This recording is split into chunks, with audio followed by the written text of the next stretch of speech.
diinteena suban waxa ay astaan qurux u tahay diimaha kala duwan ee dadyowga dunida ku nool ay ku dhaqmaan waa naxariis wanaag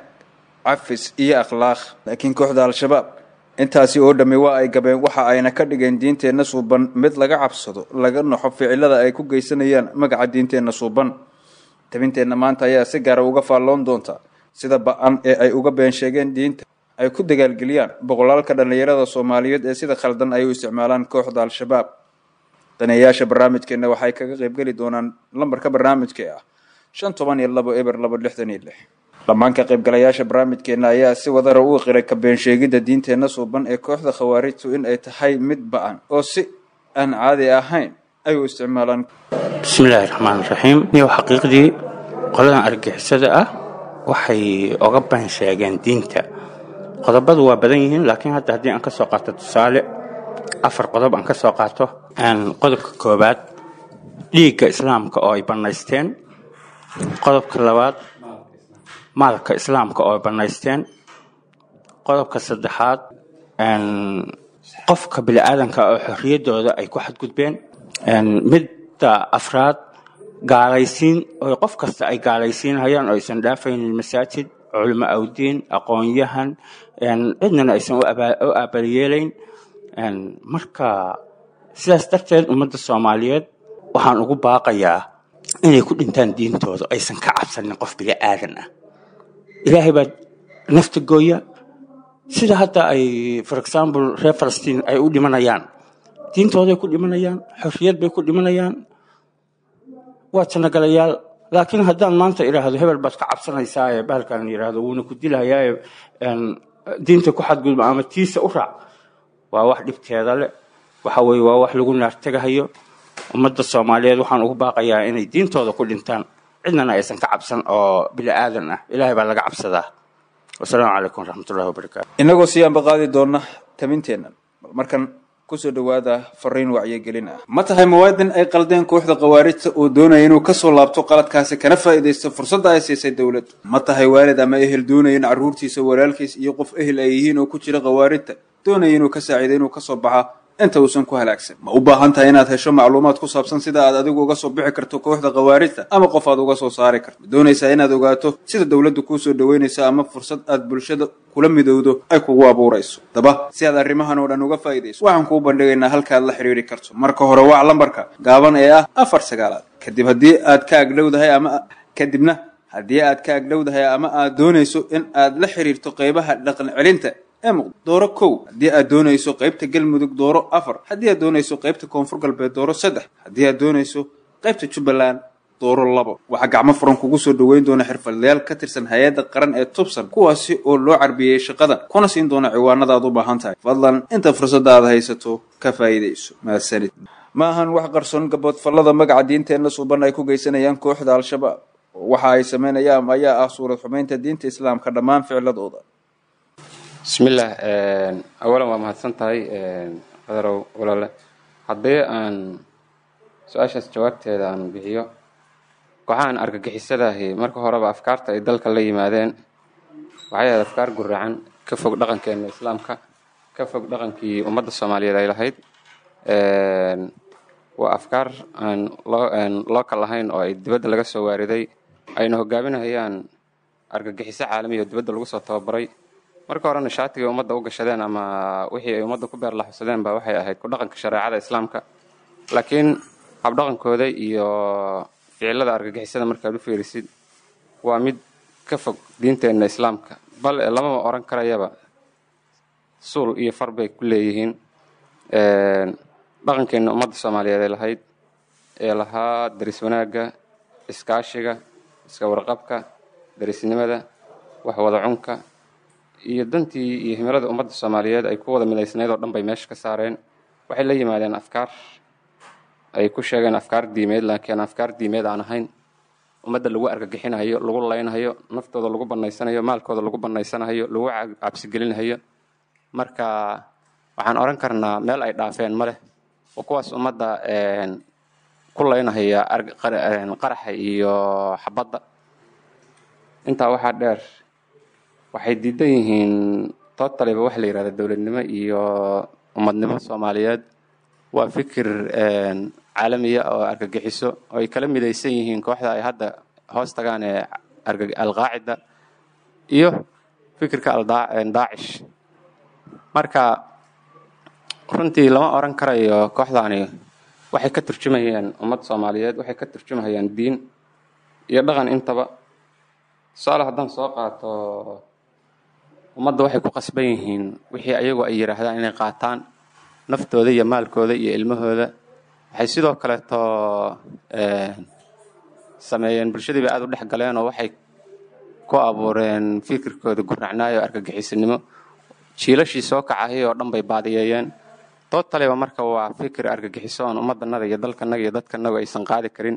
loona baahan yahay in ummaddu istaagto oo ay afkaar midaysan ka yeelato oo ay si wada jir uga wada hortagto, laguna garab istaago dowladda Soomaaliyeed dagaalka ay kula jirto kooxdan argagixisada ah. 16 sano waa nagu filan tahay dhibaateyn ummadannada ay dhibaateeyeen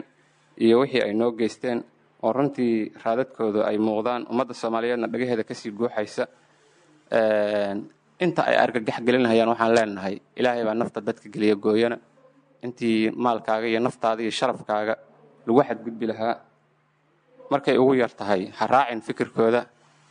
waxa labaad oo ku furan baa waxay tahay in aad ku caawisid cidi kasteeto oo kala soo horjeeda gacan hubaysan ama la dagaalan. adigu meesha ay joogaan soo sheeg, hadaba gelin, ha ku dhaqmin waxay ku faraan. dagaal baa ka furan nimankan, wadankan waa laga xoreynayaa. markay ugu yartahay marka dawladda Soomaaliyeed ku garab istaag sidii nimankaasi looga cirib tiri lahaa dalka. alxamdulillahi wahda wasalaatu wasalaamu calaa man laa nabiyya bacda. walaal aad baad u mahadsan tahay. hadda diinta islaamku way ka been sheegeen oo waxay ugu been sheegeen marka ugu horeyso islaamku wuxuu leeyahay qiyam akhlaaqiyad uu leeyahay. shalay iyo maantana ma soo bilaaban. nabi maxamed calayhi salaatu wasalaam markii uu joogay Makkatul Mukarrama asagu 13 sano ayuu joogay. maalina ninna ma caayinin, ninna waxba ma farin. kaliya wuxuu rabay ugu horeyntii in uu dadka wax gaarsiiyo, codkiisa uu wax la gaarsiiyo. kaa waa laga diiday, dadkii meesha joogeen ay ka diideen. walqow fiihi lacallakum taqlibuun markay leeyihiin ku qayliya ina warkiis la maqlina laga yaabo. markuu hadlaa way qaylinayaan, dadkii ku qaylina ay leeyihiin. hadalkiisa xorriyadiisa loo diiday. markii ugu dambayna waxaa loo diiday xorriyadii cibaadada loo diiday. waa markii uu asagoo sujuudsan ay macnaha maxay ahayd mandheer dhabarka laga saaray. taana jawaabteeda ilaahay subxaanahu wa tacaala u fiirsa siday noqotay. kallaa waxaa le raddun wa zajrun, nimanka ka oo qoorta kuu saaray waxaad iska daaya, arrimahooda iskaba dhaaf, ha ku fikirna si raacin ka aargudo iyo dhibaato iyo maxaa lagu yeelay iyo ilaahay muku kaalmeey iyo ha isciil badina isciil kaambin waa kallaa intaas waaye. ina alinsaana bani aadamku laga dhaqaa wuu qooqaa. arra'aahu markuu isku arkay istaqnaa inuu deeqsoomay. ina ilaa rabbika rujca, war ilaahay xaggiisa ayay ahaatay meesha loo noqonayo. ara'ayta aladii yanhaa cabdan idaa sallaa, miyuusan ahayn ara'ayta aladii yanhaa cabdan idaa sallaa, bal iga waran addoon tukanaya ninkii ka reebay. ara'ayta in kaana cala alhudaa ow amara bitaqwa, bal ka waran ninkaa hadduu hanuun ku sugan yahay uu dadka wanaag faraya. fiiriya, wanaag faraya ma dadka inuu dilaayo, inuu gubaayo, inuu canaasanayo, inuu dictator ku noqonayo ma ah. in kaana cala alhudaa ow amara bitaqwa. ara'ayta in kadaba watawallaa, haddana kii kale inuu beeniyo, haddana uu ka jeestay. bal ka waran inta ka jeestay, inta beeniyo haddana kasii jeestay. cidna ma haysato, asoo cidna haysanin ayuu haddana dhibaatadaas geysana, asoo haddana beeniya. ara'ayta in kadaba watawallaa alam yaclam biana allaha yaraa, soo muu arkaayo, tuuma uusan ogeyn inuu arkaayo. alam yaclam alla markan waxaa la yidhi inuu arkaayo soo ma oga, dhibaatadaas oo ninkaas uu geysanayo soo ma oga. kallaa raddun wa zajrun, iska daa, ilaahay wuu arkayaaye, wuu u jeedaa, wuu arkayaaye. lain lam yantahi haddaysan ka joogsan lanasfacan binaasiyatin kaadibatin khaadicatin, waxaa laga qaban doonaa xagga fooda laga qaban doonaa. falyadcu naadiya sanadcu zabaani, annagana waxaan u wacan doonaa naadiga annaga, ayagana falyadcu naadiya ha u wacda naadigiisa ama kooxda taageersan. sanadcu zabaaniya, annagana waxaan u wacanaynaa malaa'igta naarta. kallaa marka nabi maxamed iska daa, laa tudichu adeecin, wasjud sujuud waqtarib, rabbigaa u dhowow. inta loo diidanay nabi maxamed waxay ahayd inuu sujuud ilaahiis u dhowaado. bal eeg ilaahay aan kugu dhaarishay caalamka maanta isku bedela. fiiri, maraykanaa ku tukan kartaa, shiinaha ku tukan kartaa, diintaad ka faafin kartaa, akhlaaqdaad faafin kartaa, wax kastaa faafin kartaa. haddana bal iyadoo saas ay tahay haddana waa ogtihiin in oo haddana gurigiis loogu yimid oo waaba dilaynaaba fa aqshaynahum fahum laa yubsiruun markuu soo baxay waa soo cararay waa ogtihiin oo qaar xiraayo gale rafaado gale kadib madiine imaade waa la meelo istaaga waayey waay bal fiiri markuu jihaadka galay ee rabshada uu galay nabi maxamed ma nin dagaal u joog ma ahayn dagaal oogana ma ahayn magaalada uu ku dhashay iyo dacwadiisa inuu faafiya laga kari waay waxaa loo diiday inuu hadlaa loo diiday waxaa loo diiday inuu cibaadaysto waxaa loo diiday inuu ku noolaado magaaladiisa marba waa laga buriyey oo waxaa ogtay dhagaxaan lagu dilay oo wuxuu kusoo galay magan uu kusoo galay marnaba la dilaya asoo cararay kasoo cararay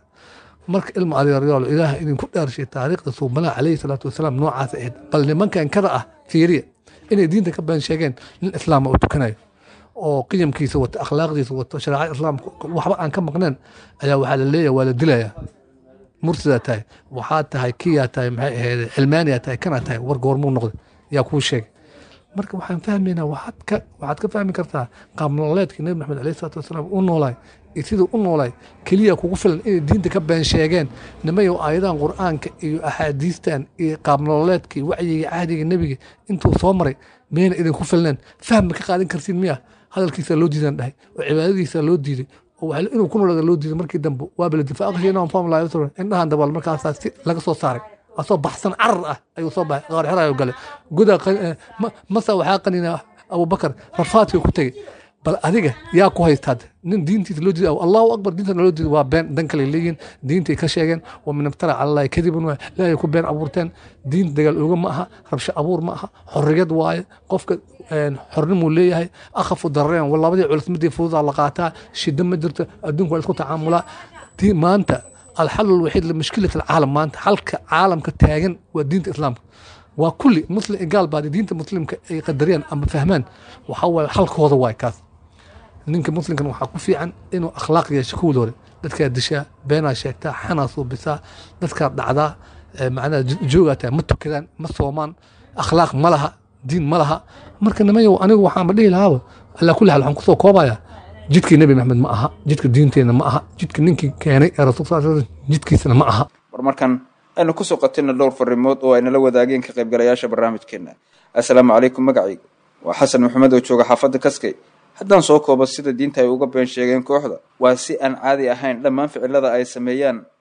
diinteena kuma shaqo lahan ayuu yiri dhageystahaasi sidoo kale assalaamu calaykum radio markablay soodo iimaan oo degan xaafadda kaskay al-shabaab wax diin oo ay ku shaqeeyaan ma jirto kaliya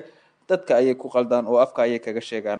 sidoo kale waa muumin bare oo jooga kurmaan dhammaan ficilada kooxda al-shabaab wax diin ah meelna kama soo galo dadka ayay dilaan waa ay baadaan sharafkooda ayay meel kaga dhacaan waxa ay ka qaadaan wax sakawaad ay ugu yeeraan waxana ay ku gadaan qaraxyo